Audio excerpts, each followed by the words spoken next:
For years, the city's Water Resources Division has offered incentives to residents to save water.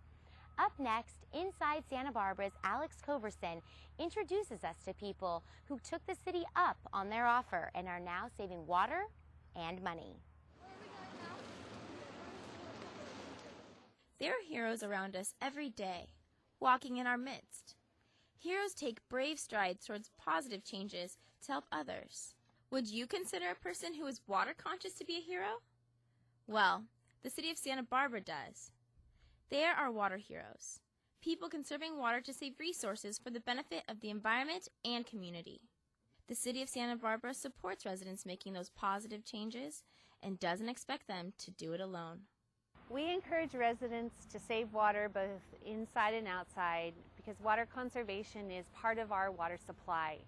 In Santa Barbara, we rely on water conservation to help us in meeting our water supply demand. Though we are at a high capacity now, it is still important to conserve water for the future.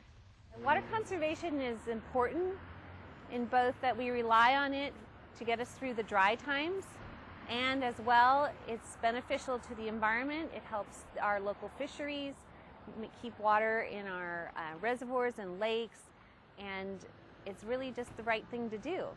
In California, we live in a semi-arid climate, and water conservation is both smart from an environmental perspective as well as it saves money. To help residents reap the environmental and financial rewards of water conservation, the city offers a variety of services. We offer a free water checkup. We will come out to your home or business free and assist you in looking both indoors and outdoors of ways to be more efficient and to save water.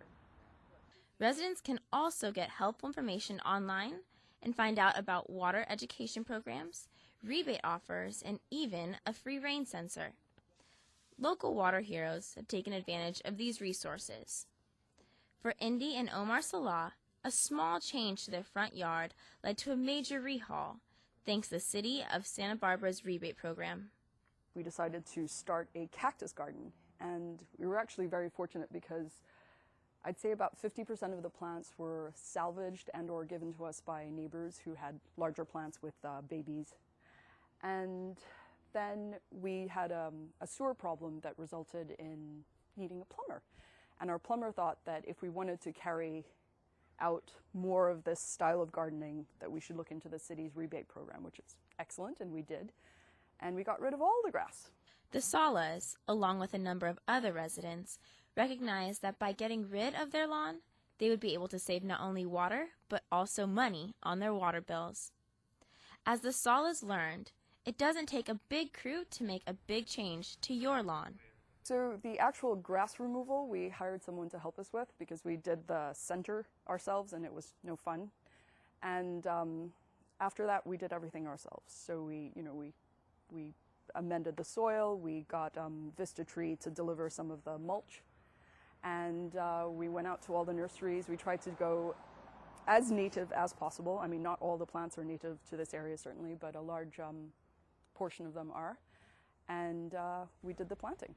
As Indy said, we had a few guys come in, mostly because of the carting off. We don't have a car that allows us to drive a large bit of sod out of here.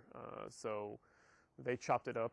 They helped us chop it up and then and carted it off. And then I went through and rented a rototiller just down the street. There's about, I was saying, like $50 for a day, and rototilled it to really try to get the soil down and pull the roots and kill them, chop them up and whatnot. And that worked pretty well. Like the Salas, Charlene Lim, also a local resident, realized the money and effort that goes into having a lawn. Charlene found a good alternative in a less water-consuming, more aesthetically pleasing front yard. So I've always been gravitating towards gardens, other people's gardens that have no lawn and just lots of green and flowers, and that's pretty much lawns. I feel, I don't use lawns. Nobody uses lawns. It's pretty, it uses a lot of water, but you don't really get to appreciate it. To make the change, Charlene got creative in hiring her help. I have a couple of friends, my sister included, that live back in New York. So one of the women is a landscape designer. And so I offered to fly them here free of charge and to stay with me to help me design my yard and install it. And being New York in February, they loved the idea of getting out of the snow. In fact, the day that they arrived, they were shoveling snow in the morning, and by afternoon, they were in shorts and t-shirt, and so they loved it. Not only do people save money on remodels by using the city rebates and programs, but also on their water bills. I saw the notice in my water bill, but what I didn't realize was that you needed to contact them ahead of time. One of my neighbors seeing me do my yard did mention about the program. But the water savings isn't only on the outside. The city provides programs for modifications made inside the home as well. Brian Hope installed a gray water system to help lower his water use. Okay, so what we've got here is a washing machine that has a Tandy ball valve in the back that's been plumbed into the wall. So you can either turn it so that the water goes to the sewer, or you can reverse it and have it go out to the yard to a gray water system. Very easy to do. The Salas also plan on making some easy changes inside their home. I mean, we can start with simple things like replacing the shower heads in the bathroom and going to low flush or dual flush toilets, which we plan to do. And though saving water and money are two big benefits of water-wise living, a third may be the icing on the cake. Going the whole distance saved me time for sure every weekend, because now there's just nothing to do except the weeding. Hopefully the mulch will keep the weeds down. So far it's done pretty well. In fact, I'm not even certain that it's weeds that are the problem so much as grass that's poking up and hasn't quite been killed yet. So through all the changes, there is one constant. The City of Santa Barbara Water Resources Division is there to help. They've been very active with programs. I had Kathy come out and evaluate the irrigation system, the landscape irrigation system, which at some point I'll be taking advantage of some of the credits for upgrading that system. But yeah, the city's been very active in promoting conservation. In the end, the city acknowledges that water conservation can only be possible with active and engaged residents.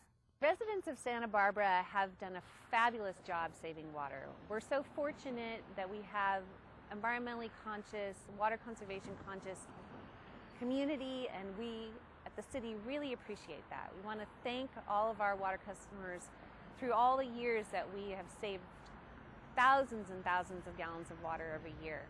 Gallons saved because of all the water heroes in our community. Heroes just like you. For more water-saving tips and also to find out about all of the incentives being offered, visit santabarbaraca.gov/water.